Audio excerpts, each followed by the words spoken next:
हाय।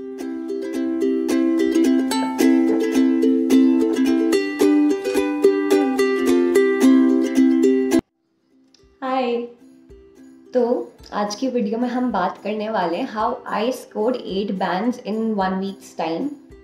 इसमें हम बेसिकली बात करेंगे कि अप्लाई कैसे करना है सबसे पहले तो आइल्स के लिए, फिर उसके बाद कि मेरा टाइमलाइन क्या रहा था, मैंने कब अप्लाई करा, मेरा लिसनिंग रीडिंग राइटिंग का टेस्ट कब था, स्पीकिंग का टेस्ट कब था और मेरा शेड्यूल क्या था, मैंने क्या गलतियाँ करी और मेरे क्या टिप्स हैं वो मैं आपको साथ साथ बताती रहूँगी। तो टिप्स आपको हर एक जो भी टॉपिक आएगा उसके साथ साथ कुछ ना कुछ मैं बताती रहूँगी, तो वो आप उस चीज़ के लिए एंड तक वीडियो ज़रूर देखिएगा। मुझे इन चीज़ों से काफ़ी हेल्प मिली, होपफुली आपको भी ये चीज़ों से हेल्प मिले। तो अब स्टार्ट करते हैं वीडियो। सबसे पहले अप्लाई कैसे करना है उसके लिए आप गूगल पे जाइए, वहाँ पे बार में रिसर्च बार में डालिए कि ieltsidp.com और जो फर्स्ट लिंक आएगा जो मैंने डिस्क्रिप्शन बॉक्स में भी डाल रखा है, आप डायरेक्टली वहाँ से भी खोल सकते हैं। उस पर जाइए और आपको सिलेक्ट करना पड़ेगा कि आपको पेन एंड पेपर देना है या कंप्यूटर बेस्ड आइल्स देना है। तो मैं तो आपको सजेस्ट करूँगी कंप्यूटर बेस्ड आइल्स दीजिए, क्योंकि उसमें एक तो साथ में वर्ड लिमिट आती रहेगी कि आपने कितना क्या क्या लिख दिया है अपने राइटिंग में, और दूसरा कोई हैंड राइटिंग की तो दिक्कत ही नहीं है। कभी कभी होता है कि एग्जामिनर को शायद हमारी हैंड राइटिंग समझना है, तो वो वाली तो हमारे पास प्रॉब्लम होगी ही नहीं इस चीज़ में। और टाइम तो हमेशा आता ही रहेगा साथ में कि कितना टाइम बचा है राइटिंग टेस्ट में। और दूसरा, आपसे वो पूछेंगे कि आपको कौन सी सिटी में देना है और क्या स्लॉट चाहिए, तो वो सारी डिटेल्स आप फिल करके जो भी आपका प्रेफरेंस है उस हिसाब से डाल दीजिए। 1 वीक के बाद की आपको मिल जाएगी डेट, जब भी नेक्स्ट 1 वीक के बाद स्लॉट खाली होगा वो आपको बुक कर लेना है। उसके बाद मेरा क्या रहा था टाइमलाइन, मैंने 16 जैन को अप्लाई करा था और मेरे को 23 की लिसनिंग रीडिंग और राइटिंग की डेट मिल गई थी। अब इसमें एक और चीज़ है कि आपके पास जो मेल आएगी और जो आप सिलेक्ट करते हैं डेट, वो आएगी हमारे सिर्फ लिसनिंग रीडिंग राइटिंग की, स्पीकिंग की नहीं आती। तो आपको उस चीज़ में कोई स्ट्रेस लेने की ज़रूरत नहीं है। आपको 2 या 3 दिन पहले या बाद की डेट अपने आप मिलती है स्पीकिंग की, सेम डे की भी मिल सकती है, वो आपको मैसेज पे या मेल पे 1-2 दिन बाद कंफर्म कर देंगे। उसके बाद जो यूट्यूब चैनल्स मेरे को काफ़ी हेल्प कर रहे थे अपनी प्रेपरेशन के लिए, सबसे पहले तो जो मेरे को लगता है, अगर आप मतलब इंग्लिश में पढ़ सकते हैं, अगर आप मूवीज़ देखते हैं इंग्लिश में और अगर आपको इंग्लिश समझ आ जाती है, थोड़ा बोल भी लेते हैं, तो मेरे को लगता है आपको कोचिंग की कोई ज़रूरत नहीं है। तो कोचिंग में आप इतना पैसा इन्वेस्ट करें, मेरे को कोई पॉइंट नहीं लगता। आप 5,000 देंगे, कहीं पे 10,000 देते हैं, कहीं पे 15 भी लिए जाते हैं और 2 महीने 3 महीने का टाइम लग जाता है। तो इतना टाइम और मनी मेरे को लगता है कुछ है ही नहीं लगाने के लिए, पॉइंट नहीं बनता है। तो जो मैंने जिन चैनल्स को फॉलो करा और जो बहुत अच्छी टिप्स देते हैं, मेरे को लगता है उनके अलावा आपको कुछ और देखने की ज़रूरत ही नहीं है। तो सबसे पहला तो E2 IELTS है। E2 IELTS पे आपको बहुत अच्छी टिप्स मिल जाएंगी स्पीकिंग के लिए, लिसनिंग के लिए और रीडिंग के लिए। तो हाईली रिकमेंड करूँगी मैं आपको वो चैनल, मतलब you should definitely go and watch the videos. दूसरा है IELTS एडवांटेज। IELTS एडवांटेज में मेरे को राइटिंग में काफ़ी हेल्प हुई थी।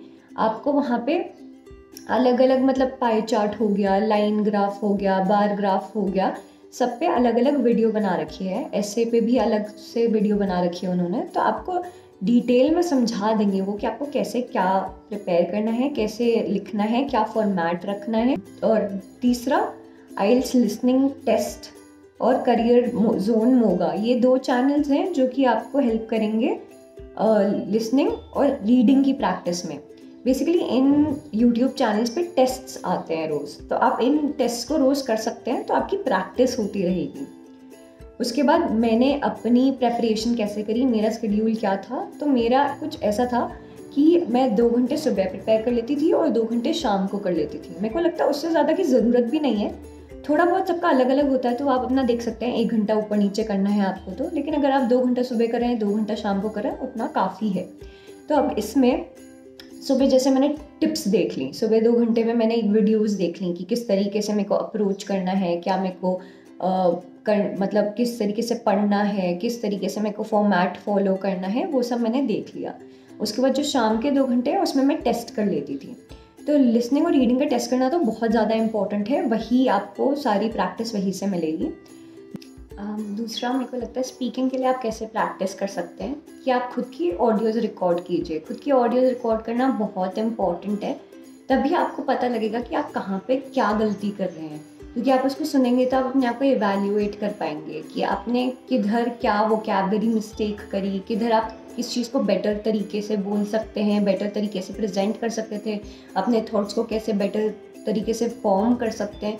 तो ये बहुत इंपॉर्टेंट है कि आप खुद अपने आप को रिकॉर्ड करें। अब मेरी क्या गलती रही जो मैं चाहूँगी कि आप रिपीट ना करें, तो बेसिकली मैं थोड़ा सा ओवर कॉन्फिडेंट हो गई थी राइटिंग में, और इसलिए ही मेरा जो इंडिविजुअल बैंड स्कोर है रीडिंग और लिसनिंग का 8.5 था, स्पीकिंग में 8 था और राइटिंग में 6.5 था, जिसकी वजह से ओवरऑल बैंड स्कोर 8 का बना। तो जो 6.5 बना राइटिंग में, ये मेरे को लगता है इसलिए ही था कि मैंने बिल्कुल टाइम नहीं दिया अपने आप को राइटिंग के लिए। मैंने सिर्फ 1 दिन पहले प्रिपेयर करा था मेरे टेस्ट से। तो आपको ऐसा बिल्कुल नहीं करना, आप किसी भी मॉड्यूल को लेके ओवर कॉन्फिडेंट नहीं हो सकते, आपको सबको इक्वल टाइम देना होगा। तो राइटिंग के लिए भी आप स्टार्टिंग से प्रिपेयर करना शुरू कर दिए, और लिखने का बहुत ज़रूरत है। आप जो भी टॉपिक देख रहे हैं उसको अपने आप को एक टाइम लिमिट के अंदर ट्राई कीजिए कि आप पूरा लिख पा रहे हैं उसको, और एक सही तरीके से लिख पा रहे हैं और एडिट कर पा रहे हैं। प्रूफ रीडिंग बहुत इंपॉर्टेंट है राइटिंग के लिए। आपको 1 बार नहीं 2 या 3 बार अपना वापस पढ़ना है, अब बेटर वर्ड्स जो आपको मिले उससे रिप्लेस करना है, और एक अच्छे वे में अपने थॉट्स को फ्लो करवाना है कि जो पढ़ने वाला है उसको भी समझ जाए कि आप कहना क्या चाह रहे हैं। एक और टिप जो मैं दूंगी वो है कि आप जितना ज़्यादा गैप रख सकते हैं अपनी टेस्ट डेट के बीच में उतना रखिए, क्योंकि आपको एक मॉड्यूल डिलीवर होती है जो इंक्लूडेड होगी आपके उस पैकेज में जो आपने आइल्स के लिए पे करा है। कुछ अलग से पे करने की ज़रूरत नहीं है, वो आपके घर पे एड्रेस पे डिलीवर हो जाती है। अब मेरे पास 1 हफ्ते का ही टाइम था, तो जब वो डिलीवर हुई तो वो बहुत लेट हो चुका था। मेरे पास सिर्फ उस मॉड्यूल से प्रिपेयर करने के लिए 2 या 3 दिन ही थे। तो अगर आप ये चीज़ पहले अप्लाई कर देंगे तो आपके पास वो जल्दी आ जाएगा और आप ज़्यादा टाइम दे पाएंगे अपने आप को प्रिपेयर करने के लिए। उसमें राइटिंग के टॉपिक्स है, रीडिंग का पूरा सब कुछ पैराग्राफ वगैरह दिया हुआ है, मतलब बेसिकली सब कुछ है उसमें। टेस्ट हैं प्रॉपर विद आंसर की, जो कि आपको बहुत हेल्प करेंगे अपनी प्रेपरेशन के लिए। तो गैप थोड़ा ज़्यादा रखिएगा। स्पीकिंग के लिए जो फाइनल डे की एक टिप है वो है कि आपको बिल्कुल कॉन्फिडेंटली बोलना है जो बोल रहे हैं। एकदम अगर आप नर्वस होंगे तो क्या होगा कि आप फंबल करने लग जाएंगे। मतलब अगर आपको आता भी होगा कि आप क्या बोलना चाहते हैं, आपके दिमाग में थॉट्स भी आ रहे हैं, लेकिन आप उनको एक ढंग के तरीके से प्रेजेंट नहीं कर पाएंगे अगर आप कॉन्फिडेंट नहीं रहेंगे। तो बेसिकली कॉन्फिडेंस मेन चीज़ है जो बहुत ही इम्पॉर्टेंट है। अगर आप कॉन्फिडेंट रहेंगे तो एक फ्लो बनता है चीज़ों का, वो आप अपने आप आपके थॉट्स अपने आप आते रहेंगे। और अगर आप कॉन्फिडेंट नहीं रहेंगे तो वो थॉट्स कहीं ना कहीं लिमिट हो जाएंगे, आपके दिमाग में कुछ आएगा ही नहीं। तो आप क्वेश्चन आराम से कामली सुनिए, प्रोसेस कीजिए। अगर आपको 4-5 सेकंड का टाइम चाहिए कोई दिक्कत नहीं है, कोई नहीं बोलता कि आप जवाब दीजिए या कुछ भी। आराम से अपना 4-5 सेकंड सोचिए फिर बोलिए, लेकिन काम रहकर। बिल्कुल भी इसमें वो नहीं होना कि नर्वस हो गए अब क्या बोलना है अब क्या बोलना है, कोई दिक्कत नहीं है, आराम से सोच के। और बहुत बार मैंने देखा है जो सेकंड पार्ट होता है ना हमारा स्पीकिंग का, उसमें बहुत रेपिटेशन होती है। तो जितने भी मैं कहूँगी कि आप प्रैक्टिस कर सकते हैं स्पीकिंग के टेस्ट सेकंड पार्ट के लिए कीजिए। आपको ऑनलाइन मिल जाएंगे काफ़ी सारे वीडियोस के थ्रू, यूट्यूब पे ही आपको बहुत सारे इंटरव्यूज़ ऐसे मिल जाएंगे जिनमें आप पॉज कर दीजिए वीडियो को, क्वेश्चन सुनिए, पॉज कीजिए और खुद बोलिए, रिकॉर्ड करो साथ में, और फिर उसको सुनो कि आपने क्या बोला है। तो ये वाली चीज़ मेरे को लगता है काफ़ी ही इम्पॉर्टेंट है कि आप प्रैक्टिस करें सेकेंड पार्ट के लिए, क्योंकि आपको टॉपिक बहुत रेपिटेटिव दिखेंगे और मिल जाएंगे। तो हो सकता है आपको भी वही टॉपिक मिल जाए जो ऑलरेडी किसी का है। तो अगर आपने प्रैक्टिस करी हुई होगी तो एक ऑलरेडी थॉट्स आपके दिमाग में होंगे कि मेरे को क्या बोलना है इस चीज़ पे। एक और टिप जो कि बहुत इम्पॉर्टेंट है वो ये है कि टेम्पलेट फॉलो मत कीजिए कहीं से भी। आपको बहुत जगह ऐसे यूट्यूब पे ही मिल जाएगा या आपको कोई बता देगा कि इसी तरीके से बोलना है आपको या इसी तरीके से लिखना है आपको। तो ऐसा कुछ नहीं है, क्योंकि जो एग्जामिनर होते हैं कितने लोगों का एक दिन में चेक करते हैं आइल्स का पेपर, या फिर कितने लोगों का इंटरव्यू लेते हैं एक दिन में आइल्स का।